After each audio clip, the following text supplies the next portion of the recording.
Budget 2021, what it means to you and your financial situation. There were no major shocks in store in the Chancellor's budget. What we did see was confirmation of the key tax rates, bands and allowances for 21-22, and that many of these will remain frozen until April 2026.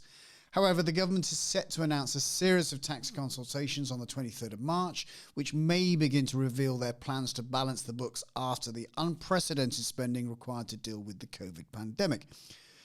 Here's my summary of the key planning points from today's budget. No changes to CGT. Lifetime allowance frozen until 2026. Income tax, personal allowance and higher rate threshold increased for 2021-22 and then frozen until 2026. Inheritance tax, nil rate bands, frozen 2026. Pensions, lifetime allowance, frozen at 1,073,100. There will be no inflationary increases to the lifetime allowance. It will remain at its current level until April 2026. A prolonged period of no inflationary increases will mean that more and more people will face lifetime allowance charges. But it's important to remember that the lifetime allowance isn't a ceiling on what can be saved into pensions. There are many good reasons for those potentially impacted to continue saving into their pension, especially if stopping funding means losing out on contributions from their employer. Pensions tax relief. There were no changes to pensions tax relief in the Chancellor's budget. Income tax, increase to personal allowance and higher rate threshold. There are no changes to income tax rates for 2021. Personal allowance and the basic rate band have been increased in line with CPI. The new personal allowance will be $12,570, with the basic rate band increasing to $37,700, meaning that the higher rate tax threshold will be $50,270. The personal allowance and higher rate threshold will remain fixed until 2025-26. Capital gains tax. No change to CGT. While there was much speculation ahead of the budget on possible changes to CGT, there were no changes announced to CGT rates for the annual exemption or the annual exemption. However, the annual exempt amount will remain frozen at $12,300 for individuals and $6,150 for trustees of settlements, i.e. trusts, until 25-26.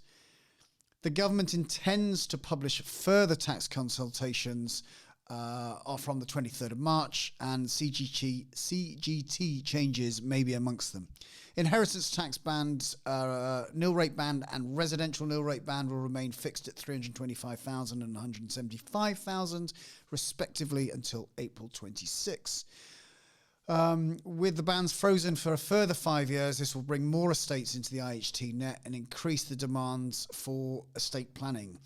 We wait to see if inheritance tax is included in the tax consultation set to be announced on the 23rd of March, and if so, how these may affect wealth transfer. Corporation tax increases set to rise to 25%, up to 25% from April 2023. However, small companies with profits below 50,000 will continue to pay the current rate of 19%. And there will be a reduction of tapering relief for businesses with profits under 250,000, so they pay less than the main rate. IR35 changes are to go ahead. The changes off to payroll working, often referred to as IR35, will now come into force from April 2021. This will see large and medium-sized private companies responsible for deciding if contractors are employees.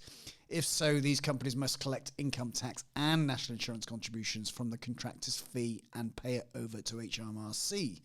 New rules introduced from were supposed to be from April 2020, but were delayed due to the COVID-19 pandemic. So that's a little snapshot. Often more detail comes out in the next few days. And if there's anything that I think is particularly relevant to you, I'll let you know. And if you've got any questions, please reach out to me at the usual channels. Thanks for listening. Bye-bye.